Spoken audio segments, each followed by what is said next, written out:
और आइए जल्दी से बात कर लेते हैं मार्केट मंत्रा की। ग्लोबल इकोनॉमी में गिरावट की संभावना जाहिर की जा रही है। क्रूड ऑयल के दाम बढ़ने की संभावना जाहिर की जा रही है।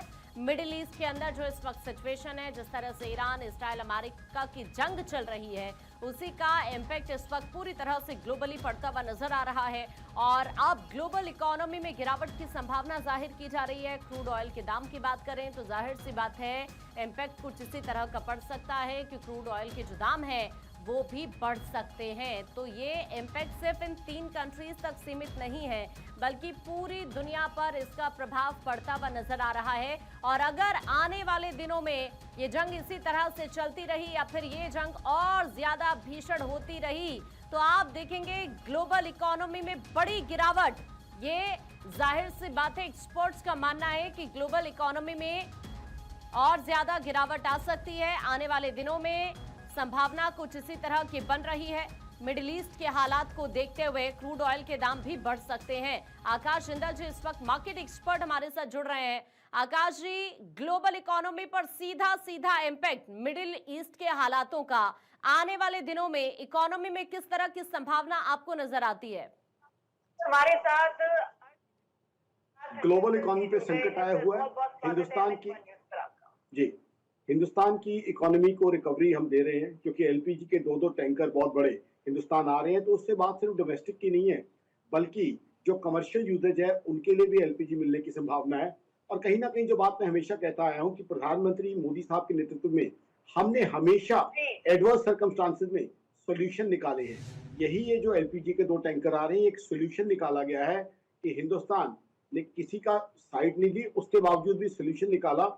हिंदुस्तान के आम आदमी, हिंदुस्तान के बिजनेस सेक्टर, सबका ध्यान रखा और क्रूड ऑयल का भी एक टैंकर आने की उम्मीद है। साथ ही साथ हिंदुस्तान की सरकार एक्सप्लोर कर रही है और भी जरिए और भी रास्ते, कहां कहां से हमें एलपीजी गैस आ सकती है, कौन से रूट से आ सकती है। यही चीज प्रधानमंत्री मोदी और उनकी सरकार ने बार बार एग्जिबिट की है। देखिए, मैं पीछे लेके जाना चाहूंगा आपको। रशिया यूक्रेन वॉर आई, ग्लोबल इकोनॉमी में इन्फ्लेशन बढ़ गया। अमेरिका जैसी इकोनॉमी जहां इन्फ्लेशन होता ही नहीं था, 9% से ऊपर बढ़ गया। लेकिन ये हमारे प्रधानमंत्री साहब और उनकी टीम की समझदारी थी कि हमने उसमें रशिया से सस्ता क्रूड इंपोर्ट किया, और वो भी रूपी टर्म में, क्योंकि डॉलर भी बढ़ा हुआ था। तो उस समय हमारी इकोनॉमी जो है इस तरीके से सही चलती रही। रादर हमने क्या किया, रशिया से हम क्रूड इंपोर्ट करते रहे और उसके बाद एक्सपोर्ट किया हमने रिफाइंड प्रोडक्ट्स, तो उससे हमने वैल्यू एडिशन भी कमाई। फिर आप देखिए ग्लोबल इकोनॉमी का स्लो डाउन आया। ग्लोबल इकोनॉमी के स्लो डाउन के बाद आकाश जिंदल या आकाश जिंदल डॉट इन नहीं, IMF ने कहा कि दुनिया भर की इकोनॉमी जब स्लो डाउन का शिकार है, ऐसे में दुनिया भर के स्लो डाउन में हिंदुस्तान एक लौता एक चमकता सितारा है। तो कहीं ना कहीं सॉल्यूशन ओरिएंटेड गवर्नमेंट है हमारी और सॉल्यूशन निकाले जा रहे हैं। यही चाहिए होता है कि क्राइसिस मैनेजमेंट, इसी को कहते हैं क्राइसिस मैनेजमेंट, कि जब भी कोई क्राइसिस हो, जब भी कोई इस तरह की सिचुएशन हो, उसका सॉल्यूशन निकाला जाए। अब ये 2 टैंकर से जो जो लोग अफवाहें फैला रहे थे, क्योंकि मैं लगातार तमाम चैनल पे शो कर रहा हूँ, सैटरडे को हो क्या रहा था, हर चैनल पे लोग आके कि जी ये हो जाएगा, वो हो जाएगा। सरकार कह रही थी हम सोल्यूशन निकाल रहे हैं, लेकिन अब सरकार ने सोल्यूशन दे दिया है। तो अब मैं उन लोगों को हाथ जोड़ के प्रार्थना करूंगा, कृपया अफवाहें ना फैलाएं।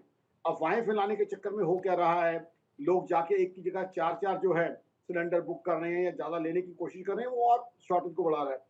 और वही मैं प्रार्थना करूंगा हमारे माननीय विपक्ष और देख भी रहे हैं कि सरकार जो कोशिश कर रही है उसका इंपैक्ट भी ग्राउंड पर दिख भी रहा है।